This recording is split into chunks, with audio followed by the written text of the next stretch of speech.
Hi friends, ரொம்ப நாளாக வெயில் அடிச்சிட்டு இருந்தது. திடீர்னு பார்த்தா 2 நாளாக செம்ம மழை பெஞ்சிட்ருக்கு. பார்க்கவே கிளைமேட் ரொம்ப சூப்பராக இருந்தது.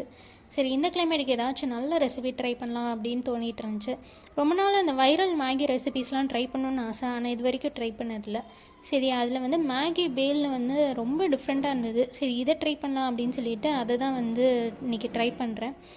இந்த மேகி வந்து ஃபஸ்ட்டு லைட்டாக க்ரஷ் பண்ணிவிட்டு ஆயில் ஊற்றி லைட்டாக ஃப்ரை பண்ணாலே வந்து கோல்டன் ப்ரௌன் கலரில் வந்துடும். அப்புறம் இதோட சாப் பண்ண ஆனியன், டொமேட்டோ, சில்லி இதெல்லாம் ஆட் பண்ணிவிட்டு அப்புறம் நம்மளுக்கு தேவையான வெஜிடபிள்ஸ் வேணாலும் ஆட் பண்ணிக்கலாம். நான் அன்றைக்கி அதெல்லாம் ஆட் பண்ணல. அப்புறம் கடலை, பூந்தி அதெல்லாம் ஆட் பண்ணிவிட்டு லாஸ்ட்டில் வந்து மேகி மசாலா ஆட் பண்ணி மிக்ஸ் பண்ணால் சூப்பராக வந்து ரெடி ஆகிடும். இதோட நீங்கள் சாஸ் வேணாலும் ஆட் பண்ணிக்கலாம். ரொம்ப சூப்பராக இருந்தது. ஒரு 10 ருபீஸ் மேகி பாக்கெட்டுக்கே வந்து 3 பேர் சாப்பிட்ற அளவுக்கு குவான்டிட்டி இருந்தது. இப்போ தான் வந்து மீதி வைரல் ரெசிபீஸும் ட்ரை பண்ணணும்னு ரொம்ப ஆசையாக இருக்குது. நெக்ஸ்ட் ஷார்ட்ஸில் வந்து கண்டிப்பாக அதையும் ட்ரை பண்ணி பார்த்துடலாம்.